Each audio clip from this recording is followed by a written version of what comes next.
Got it right. All right. I've been saying April almost all month long. Now that the month's almost wrapped up, I have finally acknowledged that it is in fact May, and it is the 25th. Usually I would start the show with trivia, but number one, I wanted to make sure that you stick around for the rest of the show tonight. I do have an announcement at the end of the show.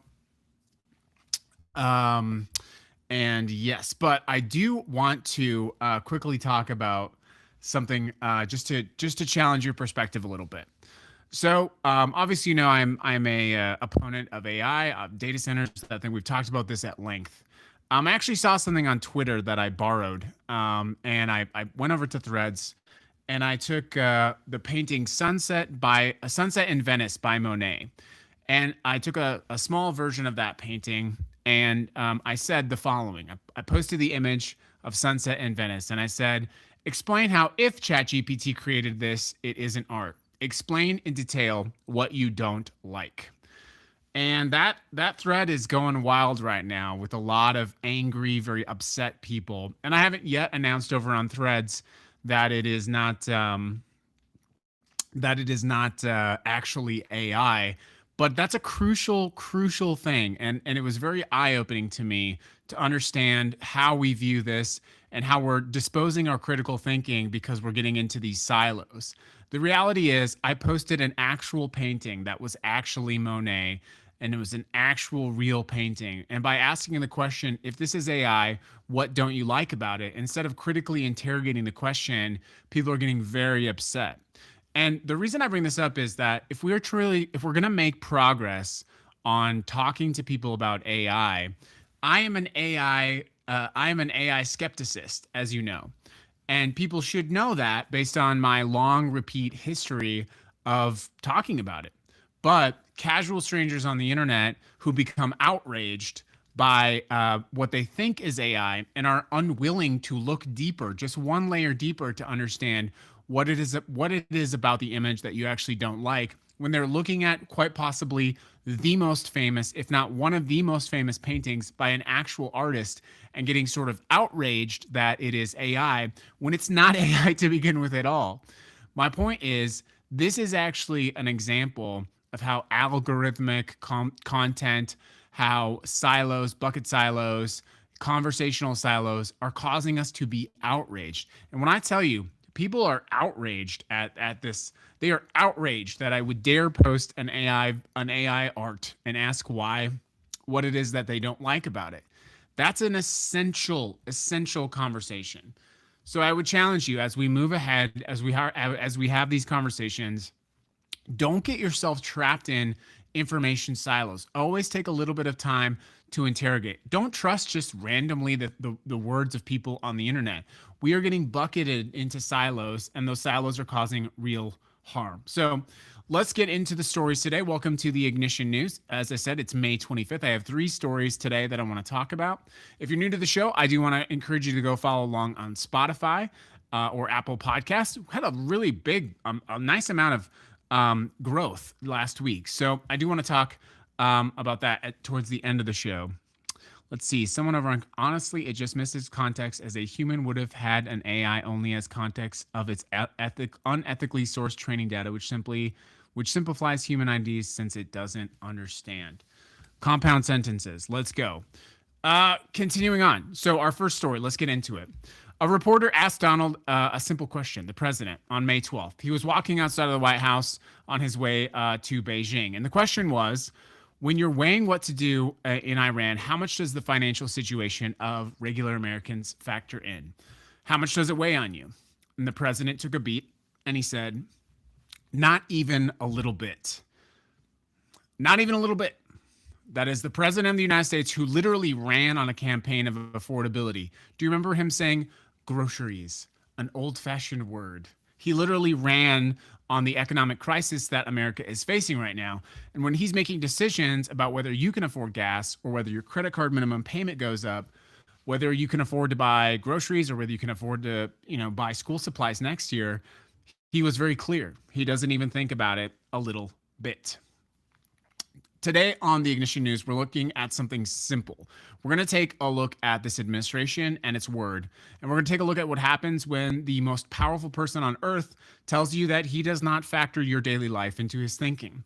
We're going to actually look at the receipts today, and then we're going to go into a little bit more depth about who's actually voting with their feet. And of course, doesn't just matter if you're here in Las Vegas where we broadcast the show. This is everyone. So let's take a look at all these stories. So number one, the first story, the receipts. PolitiFact ran the numbers on May 15th. They asked the White House to prove its own economic metrics. The White House did not share any of these metrics, and that is interesting as a story in itself. When a reporter says, hey, tell me how you're measuring your own success, and the response is silence, that tells us everything we need to know. So PolitiFact and a couple of other organizations pulled numbers about the economy. They tracked 6 categories by the Bureau of Labor and Statistics 16 months into the second term. So here are the receipts of the performance of this administration. Groceries. Groceries are up 3.2%. I bet it feels like a lot more than that to you, to be honest with you. There's no way. I can't honestly say it feels like groceries are only up 3.2%. Electricity is up 8.7%. Housing is up. Apparel, clothing is up. Medical costs are up. Tuition and childcare is up. Every single category that was tracked is rising faster than the Fed's 2% target. Every single category, with one exception that is insanely outpacing it, which is gas. Gas is its own story. Obviously, we launched this war in Iran in February. Iran has blocked the Strait of Hormuz. The White House is currently, as of today, saying that negotiations are underway, and Iran is saying that they are not actually close.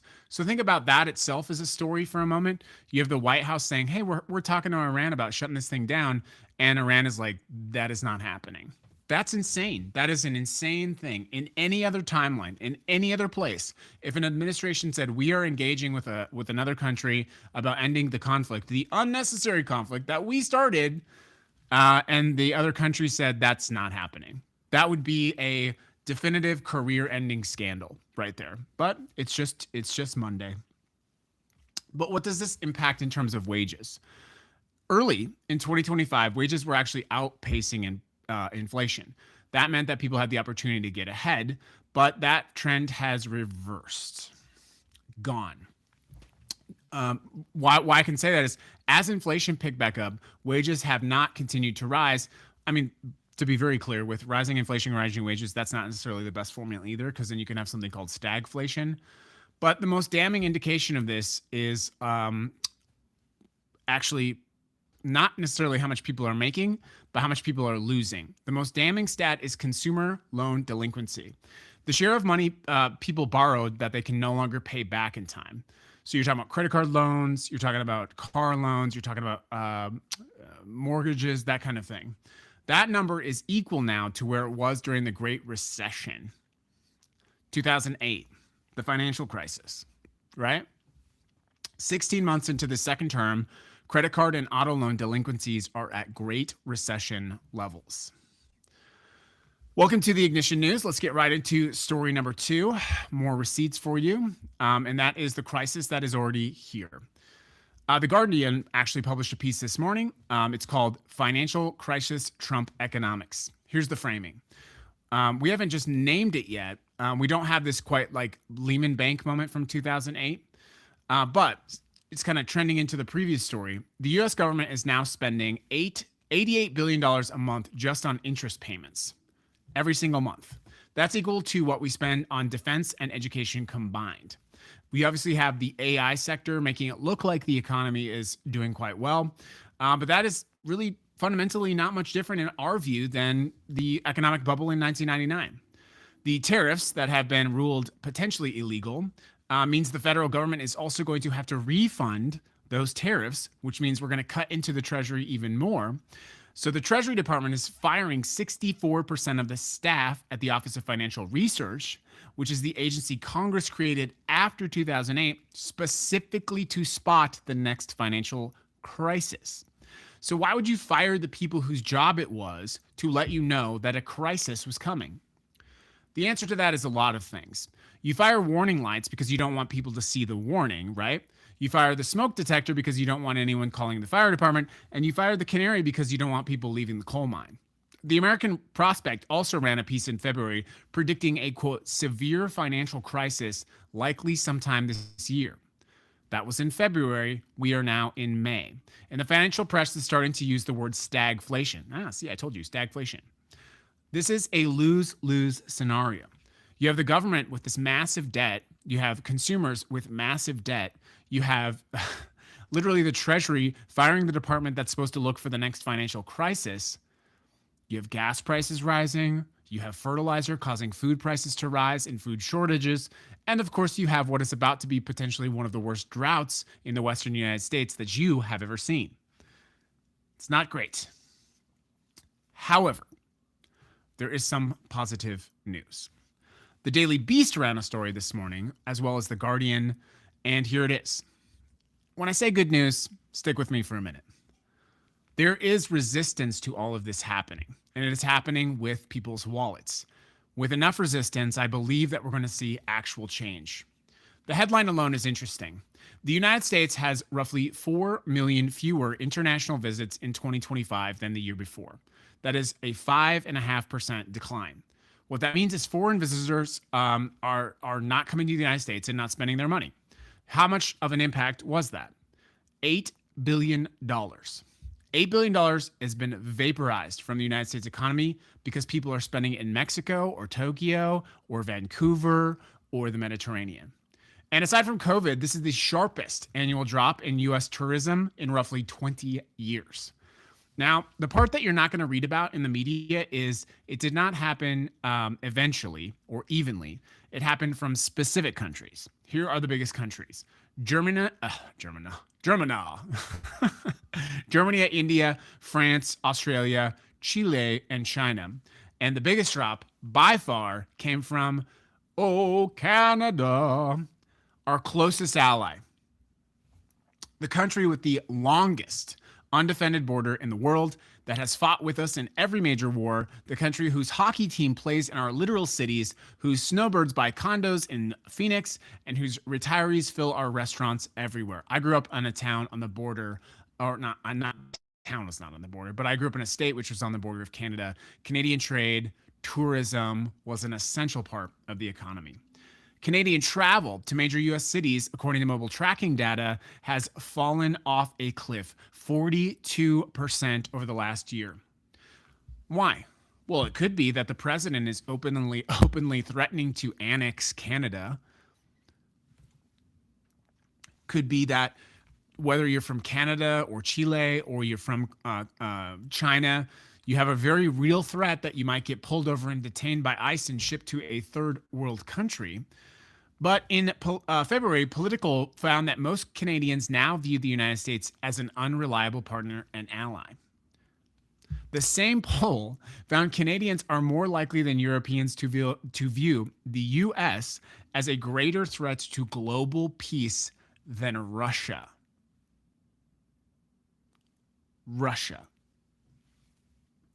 Our literal closest ally is more concerned about the United States being a threat to them than Russia. When Canadians look at America, their neighbor, they now see something increasingly more dangerous. And why do I say that this is a good thing? Well, America, as I've described before, is no longer a democracy, in my view. It is an inverted totalitarianistic country. Forgive me for the term. We are in a state of inverted totalitarianism, a state where we still have elections, a state where we still have a government, but where this is largely controlled by oligarchs who largely influence our political leaders. You don't need tanks on the street. You don't need martial law. You can control everything simply by controlling the levers of power. And we're seeing that more and more and more. Our literal space program, once the crown jewel of American innovation, we put people on the moon. Our space program is being supplanted by billionaires wanting to play around and dick around in space.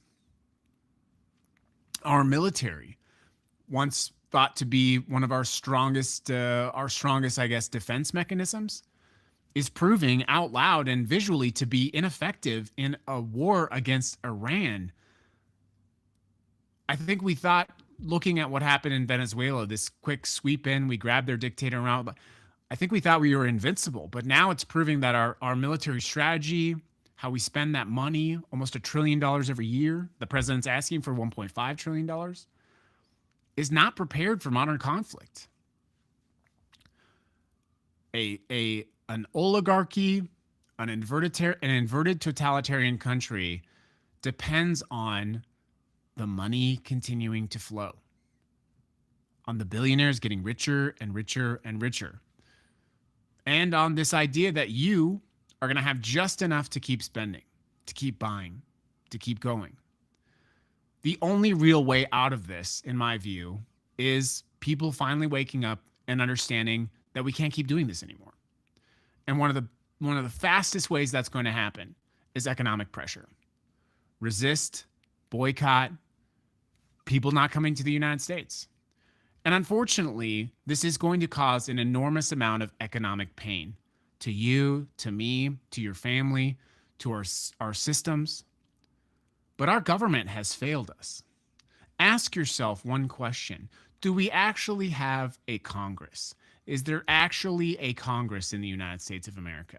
Do we have a tripartite system of government? The president is in an illegal war. He lies to you and says, oh, it's over. Now we have this thing, Operation Epic Freedom, or whatever they're calling this thing. I don't even care anymore. It's so many different things. Every single day, there's a crisis in this country. We're supposed to hold our breath and just get through this. But look at what's happening with this chemical tank, right? You have this chemical tank that apparently, from my view, looks like it hasn't been properly maintained. I was seeing they were trying to get to release the chemicals with the valves, but the valves were gummed up. Why would the valves be gummed up? I don't know, but I'm guessing that they weren't maintained properly. Another big company taking every shortcut possible, save $5 here, save $50 here, fire the guy that does the maintenance, have one guy do the job of 3 people, and all of a sudden we're sitting and watching. Is this tank going to explode? Because these capitalists, as Bernie would say, they want more, more, more, more, more, more. It's a disease. It's a disease. And we are left to suffer. We are left to literally fear. The economic pressure from things like tourism and from you making the decision not to support this is going to have an impact. But it's also going to have a consequence. So prepare yourself to understand that consequence. Prepare yourself to know, are you being responsible with your finances? Are you making decisions about how you might need to spend your money better? Are you supporting companies that are harming you? These are important questions. I believe we are going to get out of this. I believe that we are going to push back against this authoritarianism. Of course, my lawyers want me to remind you that on the Ignition News, we do not support or condone acts of violence. But you are being subjected to the violence of this constant chaos, this trauma, the violence of poverty, of not being able to afford health care, the violence of fearing for your friends and neighbors, being kidnapped off the street. That is all violence. And we must persist. Friends, this is the Ignition News. It is May 25th, 2026. I have an announcement. The Ignition News will be going offline until June 8th. So I'm sorry, but we will not be posting any new episodes or updates in that time. I understand. I will miss you as well. But I have 2 important things to talk about. Number 1, the reason. Why is that happening? Well, fortunately, we're going to be able to go into production on our documentary about flock safety. So we're going to need to go offline to get into gear for that documentary. By the way, if you live in Las Vegas, I'm planning on having a trashy gala to raise money for the documentary. I'm thinking of doing it at Crystal Palace. So we're looking to have a really trashy gala. You know how these organizations, they have the fancy, the galas, whatever you want to talk about. It's like at a nice hotel. Everybody wears a tuxedo. It's all fun. Well, we're going to have one at Crystal Palace. What was number two? I forgot number two. Oh, number two. Number two. Number two. It's getting ready for season 3 of Ignite, fighting fascism in the age of its rise. I have a very special season 3. I have to be careful. Yeah, I'll get it. I'll get ahead of that. Even though season 2 is was very short, that Ignite, our other podcast, continues to actually grow very quickly. Apparently, people want to know how to fight fascism, so that's good. So we're going to both get into production on the documentary about flock safety and then prepare to launch season 3 of Ignite, Fighting Fascism in the Age of Its Rise. So if you don't see us here on the Ignition News for a while, that's normal and it's planned. We will be back on Monday, June 8th. In the meantime, 3 things. Number 1, make sure that you're taking time to take care of yourself. Number 2, if you live in Nevada or any other state that is currently in primary elections, please pay attention to who you are putting in power right now. Primary elections in Nevada are actually happening right now. And the people that we choose to represent us have to fundamentally be committed to this project.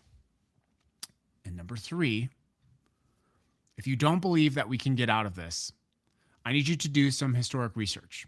To go back and listen to Ignite, Fighting Fascism in the Age of Its Rise, our other podcast, to hear the stories about how people stood up against fascism in the darkest times, how they found glimmers and rays of hope, how they inspired others, often at great risk, and how some paid the ultimate price. If you're feeling that we're not going to get through this time in American history, I need you to go listen to Ignite. Get yourself caught up on what resistance actually looks like. Find that spirit in your soul. Find the fire of the energy, of the passion for the things that you believe in. And come back when you're ready. This is May 25th. We're going on a pause on the Ignition News. I'll see you back on June 8th. It's been a pleasure working with you. I'm really excited. Oh, side project. I'll tell you that on June 8th. I have a fun little project that's not related to any of this, but I keep yapping. So anyways, we will see you back on the show on June 8th.